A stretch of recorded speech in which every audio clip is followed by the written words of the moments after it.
A new mayor takes charge, new requirements for water-conserving plumbing, and Taylor Middle School gets a new cafeteria.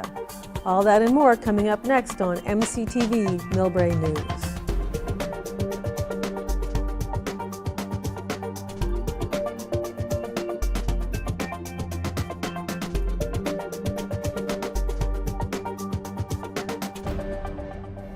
Happy New Year, and here's what's happening.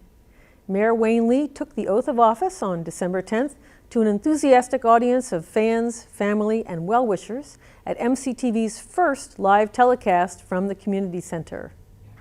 Mayor Lee's top goal for his year in office is to build a sustainable economy in our city in order to have the funds to take care of our parks, roads, safety, and employees.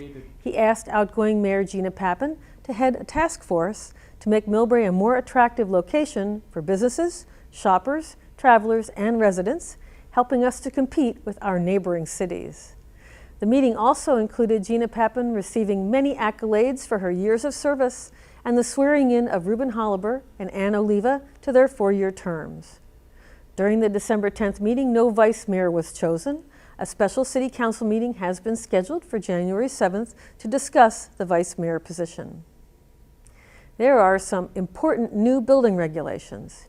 If you own a single-family home, multifamily property, or commercial residential property in Millbrae, then there are some new building regulations taking effect January 1st, 2014. These regulations have to do with water-conserving plumbing fixtures, such as toilets, showers, sinks, and urinals. If your single-family home or multifamily or commercial residence was built and available for occupancy before January 1994, this applies to you. For single-family homes, it is quite simple. If you make any building alteration, addition, or improvement that requires a building permit, you will be required to replace all non-compliant plumbing fixtures in order to get your final permit signed off. Certain repairs are exempt, so work such as a re-roof or a sewer line do not trigger the requirements. To determine if your repair will trigger the water-conserving requirements, contact the building department. The new requirements are toilets 1.6 gallons per flush or less, urinals 1 gallon per flush, shower heads less than 2.5 gallons per minute, and interior faucets 2.2 gallons per minute.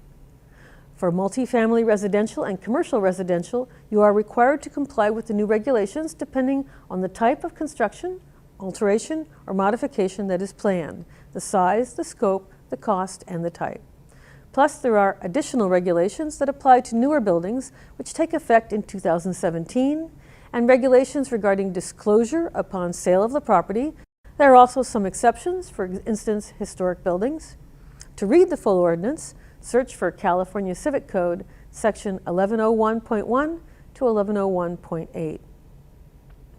All cities were required to either adopt the new rules as dictated by the California legislature or to adopt their own rules if their own rules were stricter. So here at MCTV, we've been seeing all the cities we serve, Brisbane, San Mateo, and San Carlos, going through the similar hearings and process. Water is a precious resource, and the state of California knows that without water, we can't continue to grow and support our residents and businesses. These are the signs of our times. In other news, the City of Millbrae has signed an agreement with the Boys and Girls Clubs of North San Mateo County for a pilot program in the new Millbrae Community Youth Center. I should say newly renovated. The program is slated to begin in January 2014. However, details have not yet been received. It will be wonderful to see this unique and beautiful building filled with young people again. Watch for more news in upcoming reports. If you were one of those affected by the 7 water mains that ruptured on December 12th, this was quite a test for our public works crews, but they managed to restore water service to everyone within 1 day. Kudos to all of them. Can you imagine 6 ruptures all at once in a little city like this? Speaking as an engineer, something that affects multiple pipes simultaneously like that is often due to a transient event, such as a big overpressure shock that exceeds the design of the pipes. So I'm personally looking forward to the final report as to what happened, because it could even be something external to Millbrae, since our water is connected to other cities being served by the San Francisco Public Utilities Commission. And a brief note from the city clerk's office. If one of your New Year's resolutions is to do more volunteering, There are openings on some of the city's committees and commissions you might consider. You can choose depending on your interests from the following list: the Cultural Arts Commission, Community Preservation, Parks and Recreation, Sister City, and Senior Advisory. To leave your mark and meet some really nice people, contact Angela Lewis, City Clerk, at 259-2333 or alewis@ci.millbrae.ca.us. So the holidays are over and the Christmas tree needs to be taken down.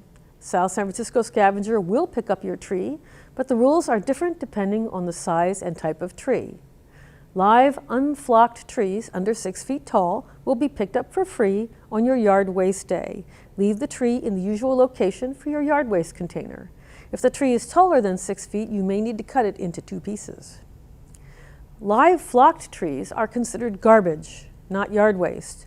During the month of January, you may leave your tree by the garbage for free pickup on your garbage day. Again, the tree must be less than 6 feet. Artificial trees are considered a special pickup. You can use one of your 2 free annual cleanup pickups, or you can pay a nominal charge. Call South San Francisco Scavenger at 589-4020 to schedule this pickup or for more information.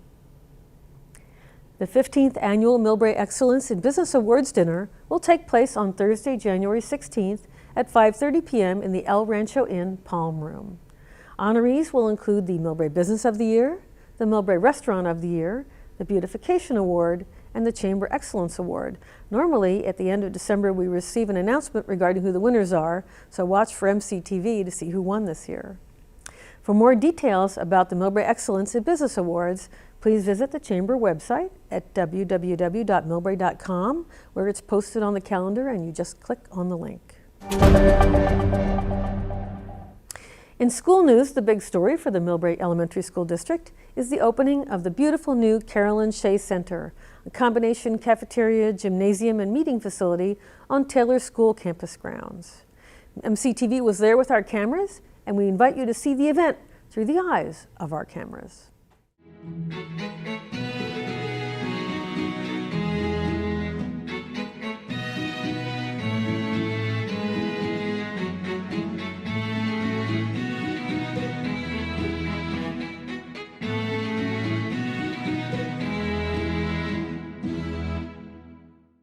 I am Trustee Frank Barbaro. On behalf of our trustees, our superintendent, and the Millbrae School District, I welcome you this evening. It is rare for us to be able to honor one of our own trustees in the manner in which we honor Carolyn Shea this evening. We'll now have a ribbon cutting ceremony. I've asked Jim Shea and the Shea family to cut this ribbon this evening.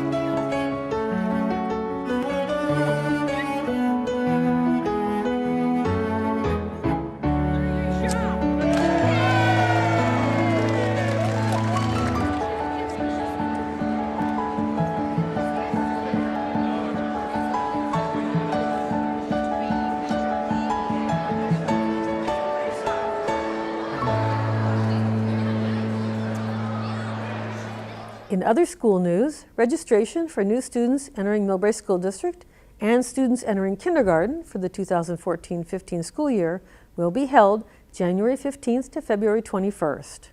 All registrations will be held at each school's main office, not the district office.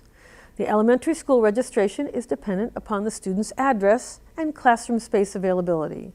For clarification on school boundaries, please see the district website at millbraeschooldistrict.org/registration.htm. All students turning 5 between September 1st and December 2nd of 2014 will be registered into a transitional kindergarten program. Students turning 5 before September 1st will be placed in regular kindergarten. Transitional and new kindergarten registration will need the following. First, proof of your residency. Second, proof of the child's age. And third, immunizations. In addition, there is a required comprehensive health exam that needs to be completed after March 1st, 2014. Registration forms can be downloaded from the district website or picked up at your local school. On MCTV in January, we begin again with Mills High Sports, basketball, soccer, and wrestling, so we'll be busy. If you want to keep up with our cameras, check out all the new videos on our YouTube page and take a peek at our website upgrade too. Let us know what you think. As we move into 2014, I'm hoping for some rain, not because I don't enjoy videotaping soccer, but because we need the rain, folks. Let's keep our fingers crossed. And finally, the staff and volunteers of MCTV wish you a happy and healthy 2014 filled with lots of fun, family, and MCTV, your community station.